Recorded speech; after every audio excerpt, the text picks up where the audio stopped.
Hi, this is Bob Samuels, founder of TechConnectr. TechConnectr is a marketplace and campaign management platform of best-of-breed account-based marketing lead generation solutions. We've partnered with the Serious Decisions Summit to bring you wisdom from leading account-based marketing thought leaders. To that end, I'm happy to introduce you to Marc Johnson, Chief Marketing Officer of Bombora. Bombora is a leading provider of B2B intent data, a key ingredient in targeting and prioritization of account-based marketing efforts. I had a chance to visit with Marc in his office in New York. Marc, it's a pleasure to speak with you. How are you today? Fantastic. How are you? I'm very good. It's a pleasure. I'm here in actually sunny New York, and it's a beautiful day, and I get to talk to you about account-based marketing, so it's all good. So, can you tell the audience a little bit about your background and what have you seen along the way as far as ABM? Yeah, absolutely. So, my background is a couple of decades in selling data. Essentially, I came from businesses that understand consumer behavior and generate data around that consumer behavior. And that started with online shopping, moved into consumer-generated media and online word of mouth, online search data, along the way online panels, point of sale data, some mobile data. So all of that was understanding and marketing to consumers, but selling to B2C oriented businesses. And so from an account-based marketing perspective, it really started for me and for the companies that I work with the product itself, with the data, and understanding that by definition, certain data sets were only applicable to certain different types of companies. So this retail point of sale data that was about market share related to consumer electronics wasn't something that you would sell to anybody that wasn't manufacturing, competing in consumer electronics. So there's almost a default ABM approach. And when I came to Bombora in the early days, it was I started to learn more about how the B2B2B businesses had or are formalizing their approaches and evolving the sophistication to B2B.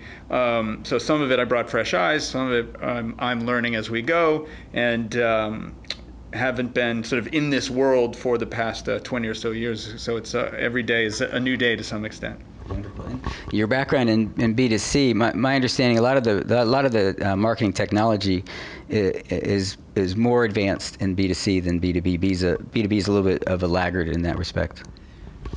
I would agree. It's changing. That's been the case. I think historically, B2C has, because of the competitive nature, because of the investment there, and some of the sort of sexiness of everybody wanting to innovate and get the visibility that you get with both consumer campaigns and consumer products, that's been the case. Though I'll say, coming from a more B2C marketing environment to B2B, the two things that are true. One is that the thoughtfulness and deliberateness of B2B marketers is refreshing. It's rare to have our customers or others come screaming with their hair on fire to say, what's our yo strategy? Talking about the latest consumer app that's going to be hot for 3 seconds and then disappear.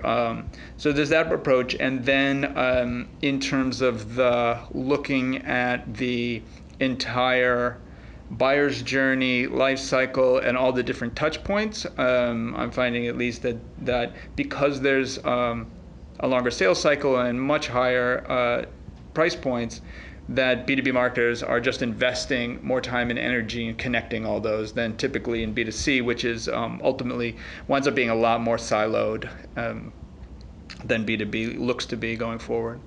Makes sense. So account-based marketing, what is your, you've got an interesting focus, certainly Bombora does. What is your take on ABM, and what do you see as the main criteria for a successful campaign versus campaigns that fall short? Sure. Yeah. Interesting.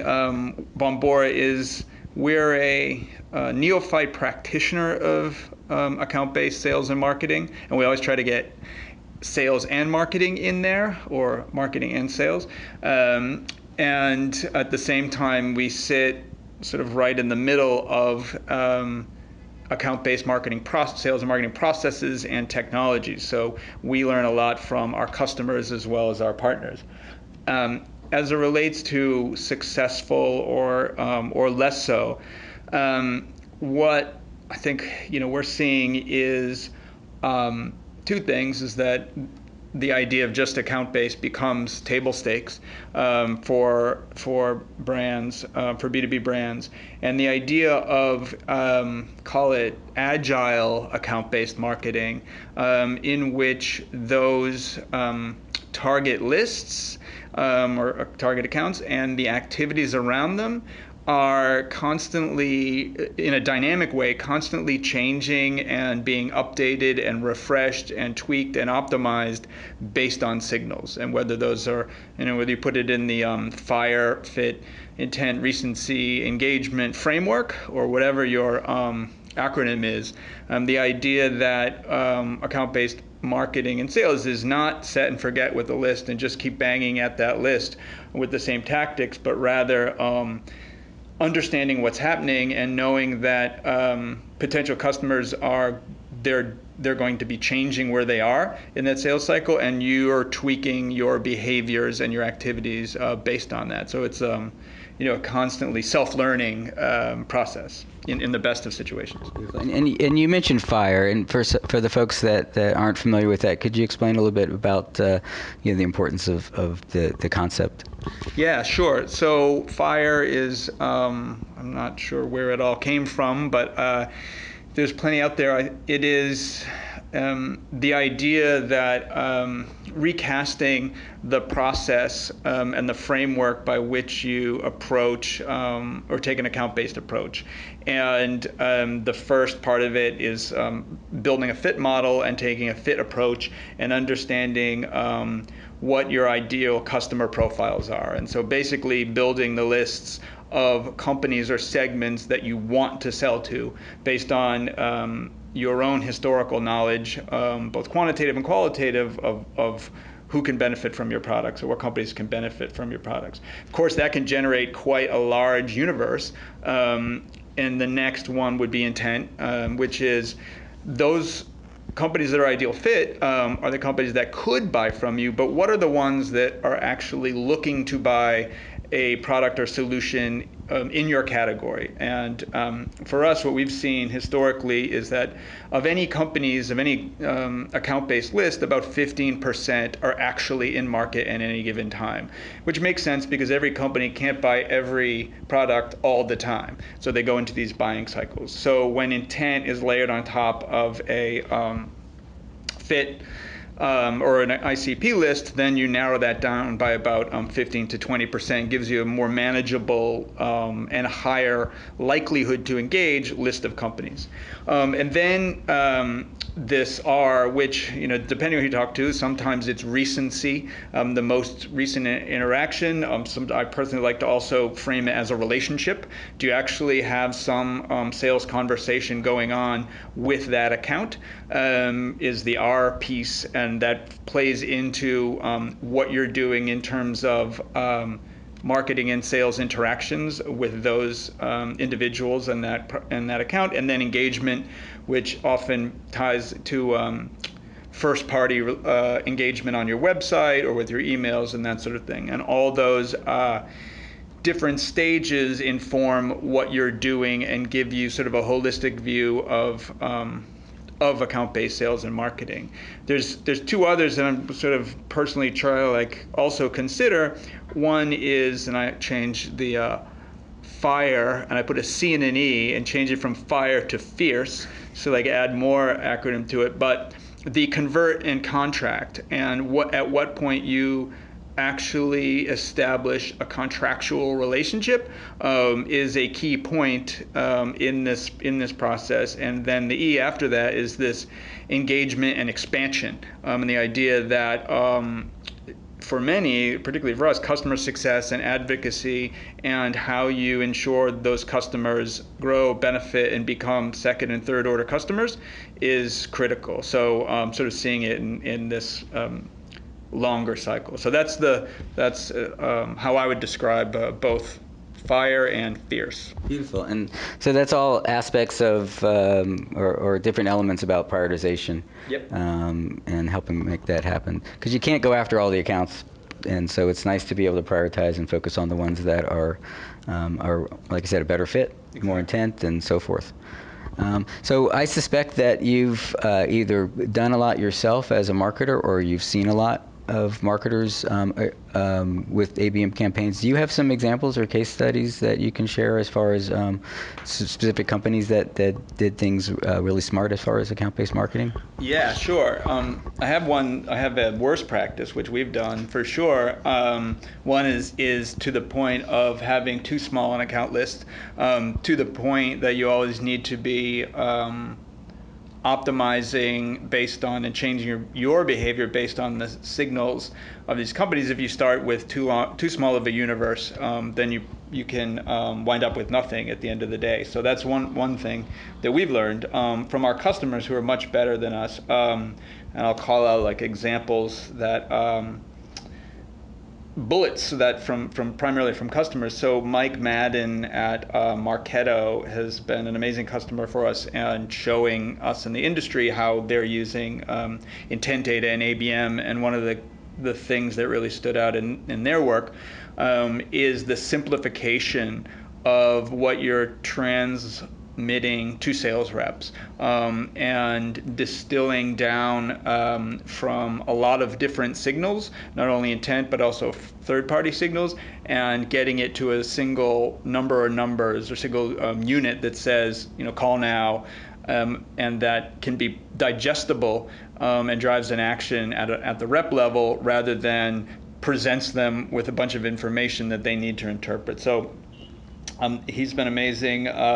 Ben Howell at Salesforce, in terms of aligning sales activity and sales prioritization with account-based advertising and paid social. And the idea, while this sounds simple, that the ads that are being shown should be shown to people that are interested on your account list, and the calls should also be going to those same people, so they're reinforcing each other. So the sort of real benefit of display, not as click-throughs or direct response, but rather as display and paid socials reinforcing sales activity. So that alignment from Ben we've seen is pretty amazing. And then finally, Heather Sutherland at Cloudera and Stephanie Dombeck Cloudera has been an early adopter of intent data, and have showed us all these ways that they are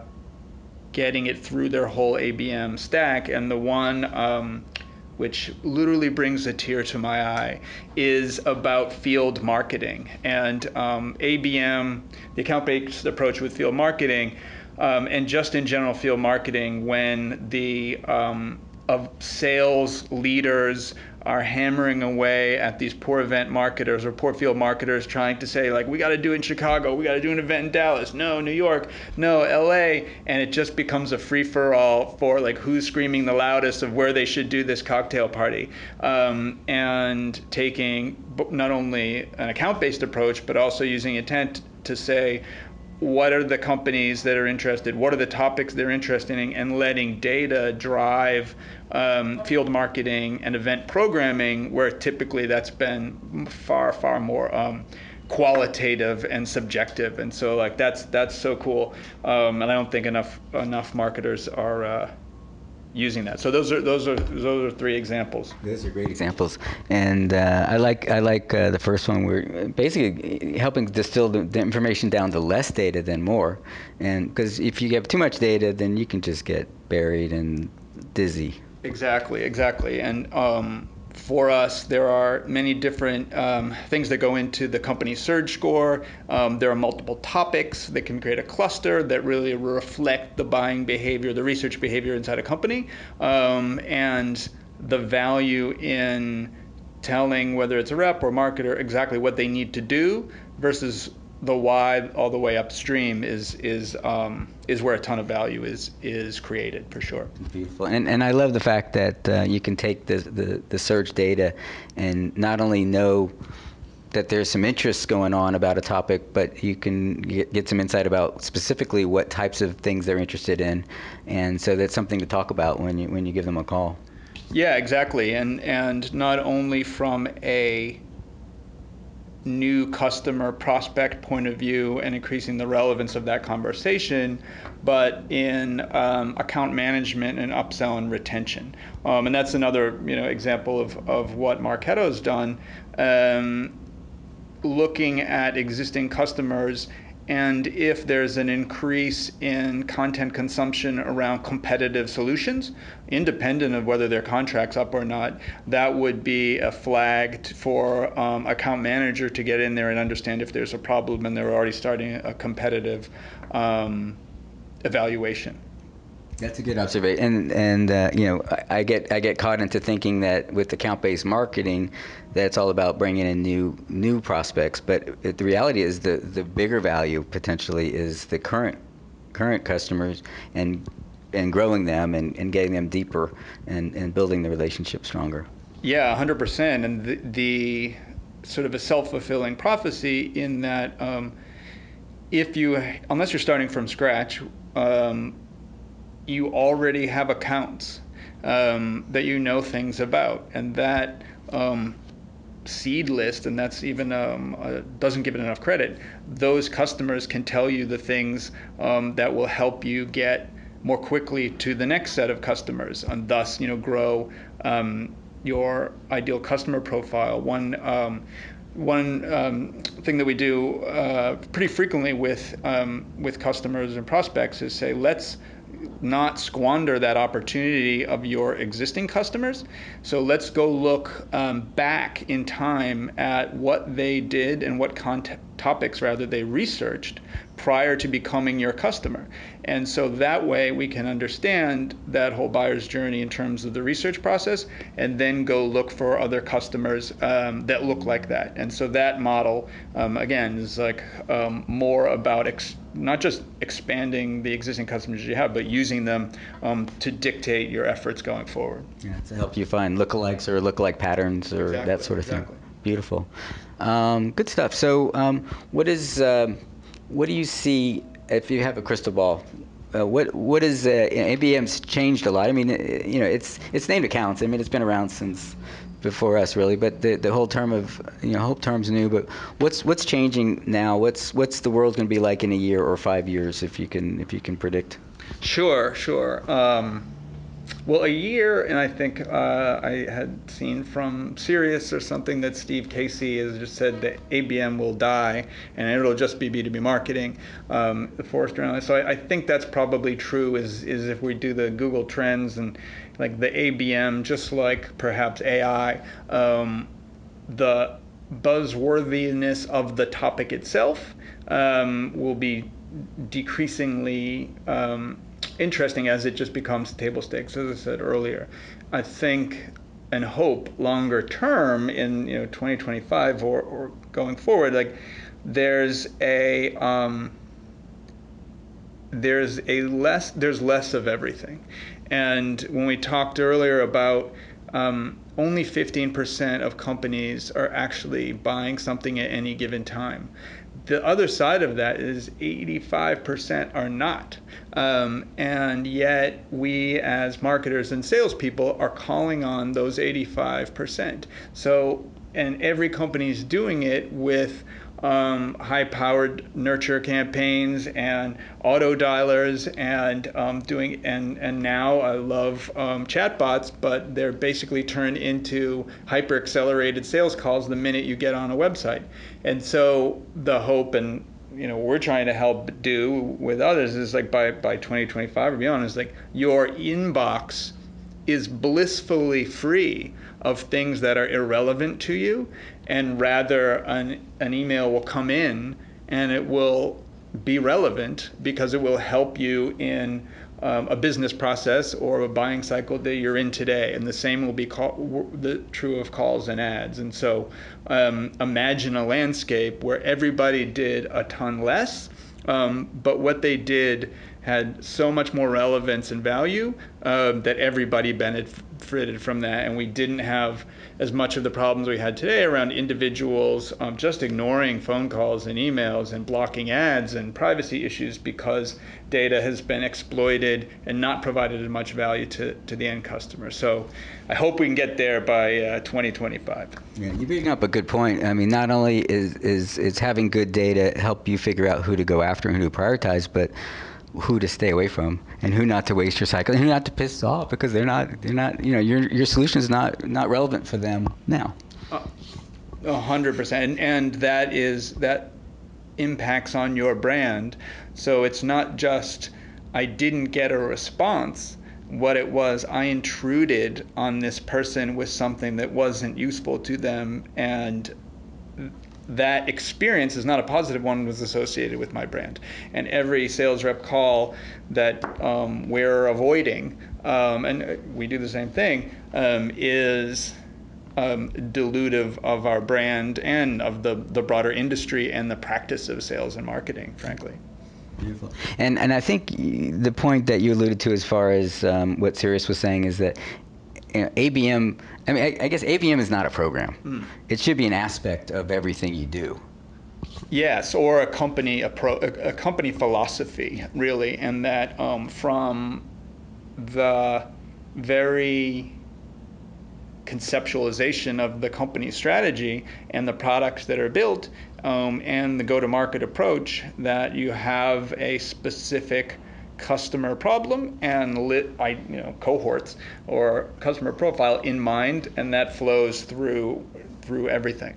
And so and then when you get down to the more tactical marketing level, of course you would have defined lists of named companies and personas within those companies. So it's both, as you say, it's not it's either sort of a broad company philosophy or tactically just, of course, a matter of course for B2B marketing going forward. Makes sense. This is good stuff. I appreciate your sharing all this. Is there anything else that I missed or any other any cool tidbits of knowledge you can share? That's a great question. I think the only final, passing comment is back to that successful account-based sales and marketing and successful, and probably everything in general requires you to figure out what you're not going to do and restraint. And that is the opportunity, both in using data and having a more focused approach, is that being able to say no to things benefits you as a brand, a sales, a marketer, because you can focus on the things that work, and it benefits everyone else because it's not something that creates value. So that sort of less is more idea is hard because we're always focused with growth and testing and doing and whatever. To say less but better is probably the passing shot. I think it's a good passing shot. Good stuff. Marc, it's a pleasure. Thank you very much. Thank you for coming in. Thank you. Cheers.